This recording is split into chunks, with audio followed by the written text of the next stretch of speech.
Olá, alunos do terceiro ano, tudo bem com vocês? Essa é a nossa quarta videoaula. Eu vou dar continuidade à revisão de botânica.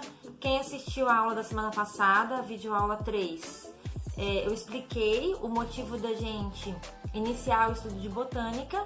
Então, para quem está acompanhando, sabe que eu não estou usando mais a apostila, tá? Já fechamos o conteúdo do bimestre e aí eu peguei esse conteúdo de botânica pelos motivos que eu apresentei na aula passada e hoje vou dar continuidade. Na aula passada eu falei sobre histologia vegetal e na aula de hoje eu vou falar exclusivamente das angiospermas, tá? Então esse é o nosso assunto de hoje. Na aula retrasada, quando eu falei de evolução das plantas, conquista do ambiente terrestre, eu citei os 4 grupos vegetais: briófitas, pteridófitas, gimnospermas e angiospermas, mas eu citei as características de cada grupo. Hoje eu vou falar de detalhes das angiospermas, tá bem? Bom, então eu quero que vocês depois acessem os links que eu tô colocando na descrição e nas atividades, porque vocês não têm um material, um texto para acompanhar. Bom, seguinte, as angiospermas, elas carregam todas as características que apareceram desde as briófitas e trazem novas estruturas. Então elas são plantas vasculares, elas possuem raiz, folha, caule, semente e tem a novidade agora que é a formação de fruto e de flor. Então vou falar muito sobre isso nessa videoaula. As angiospermas são de extrema importância na natureza e de uso humano também. Na natureza elas conferem um maior produtor de matéria orgânica, então participam da ciclagem de nutrientes. E para uso humano é a maior fonte de alimento e na indústria é matéria-prima para formação, produção de açúcar, álcool, papel, na indústria farmacológica. Então tem os principais ativos que nós usamos como remédios e por aí vai. Bom, aí eu vou dar início agora para a gente falar exclusivamente de angiosperma e detalhes sobre a morfologia da flor, que é a novidade principal do grupo. A flor é um órgão que tem a função de reprodução. Então, ela atrai os polinizadores e ela é o órgão que vai promover, possibilitar, quer dizer, a fecundação.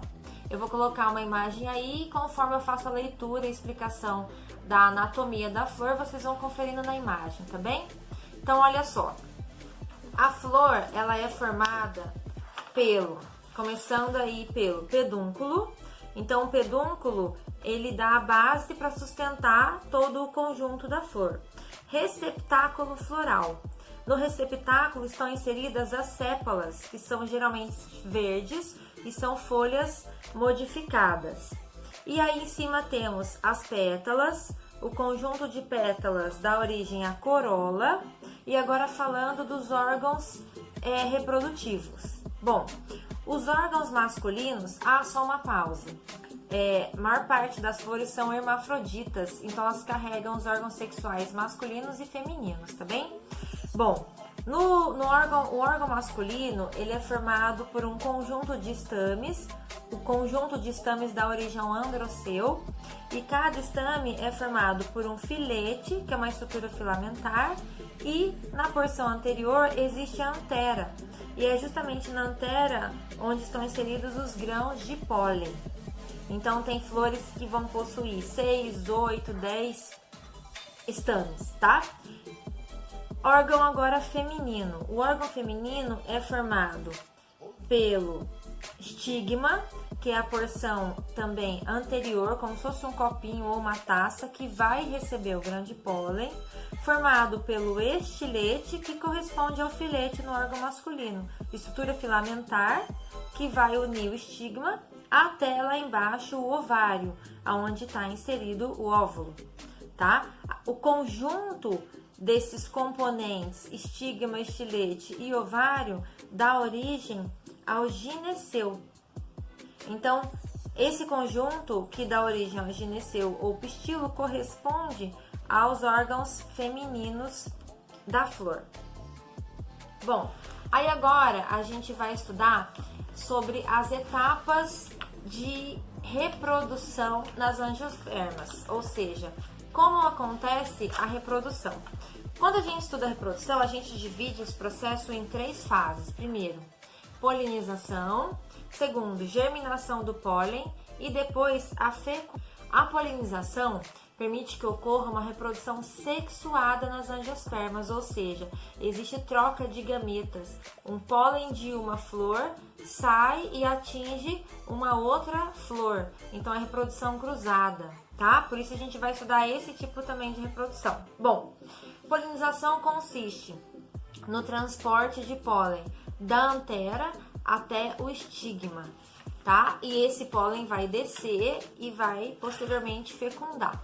A germinação, que é a segunda etapa do processo de reprodução, é quando o pólen já está preso no estigma e ele vai iniciar um trajeto interno por dentro da flor. Vejam aí no desenho. Bom, quando o pólen atinge o estigma, existe uma substância que inclusive prende esse pólen no estigma.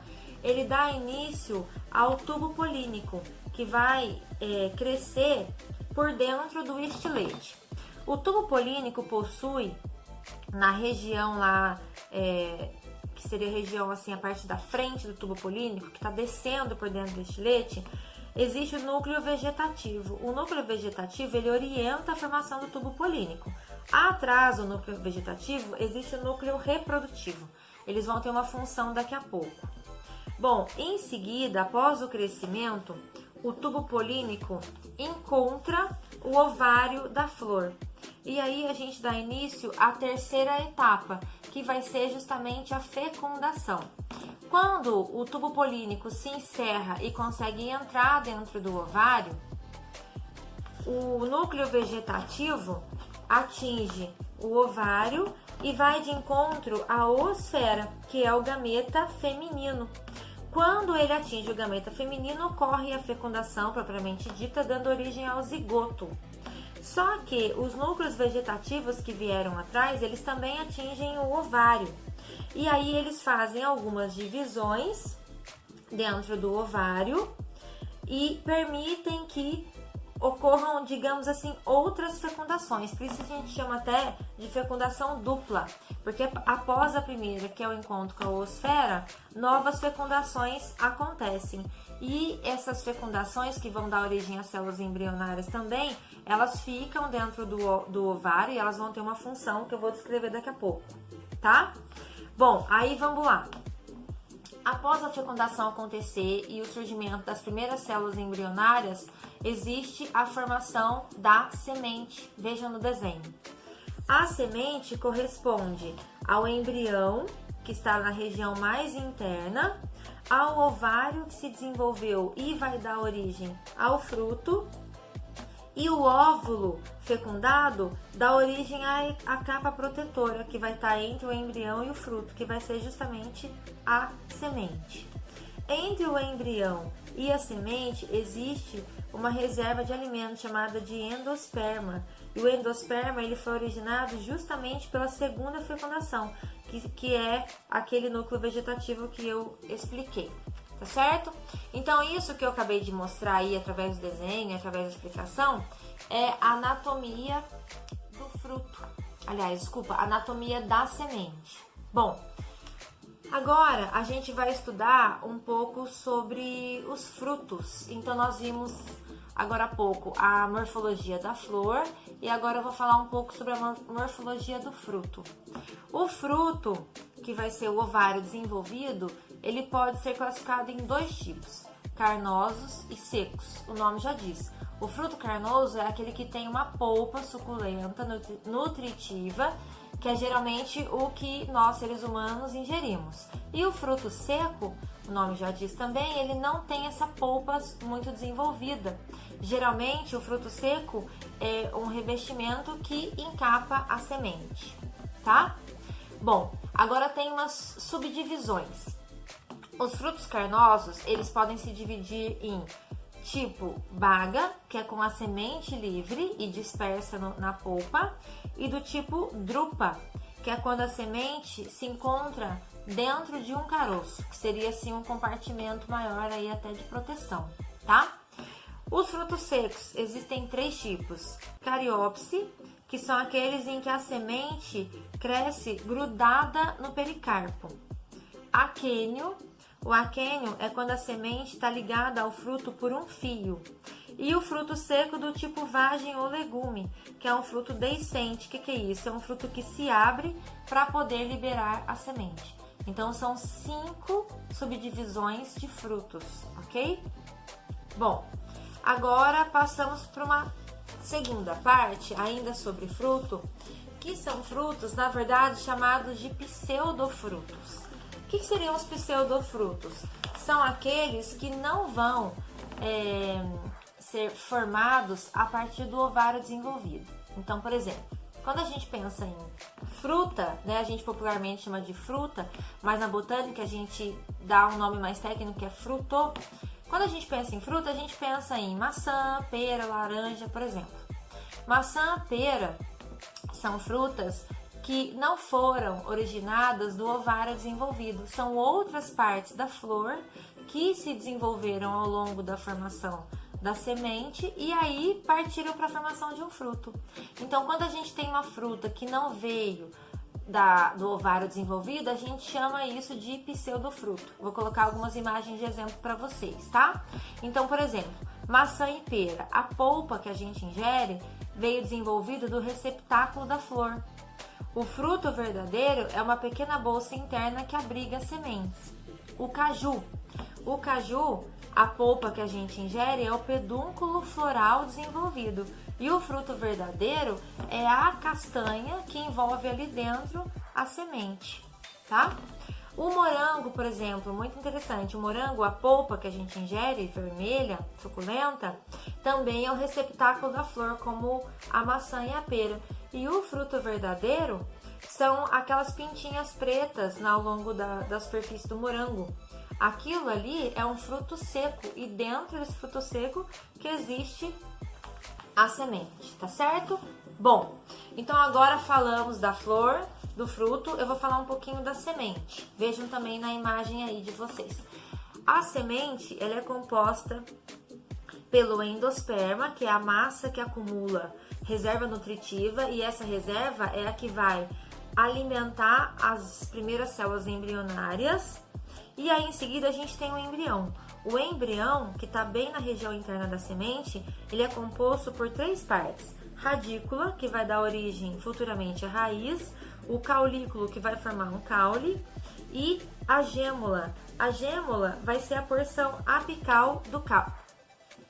E aí, dentro da semente, a gente também tem uma estrutura importante que, inclusive, divide as angiospermas em 2 grupos, que é a presença de cotilédone. O cotilédone, ele é chamado de folha modificada e tem a função de ser reserva nutritiva. Então, a gente divide as angiospermas também agora, de acordo com a presença de cotilédones, em 2 grupos. Monocotiledôneas são as plantas que vão apresentar um único cotilédone dentro da semente, e esse cotilédone ele tem a função de transferir os nutrientes do endosperma para as células embrionárias em desenvolvimento.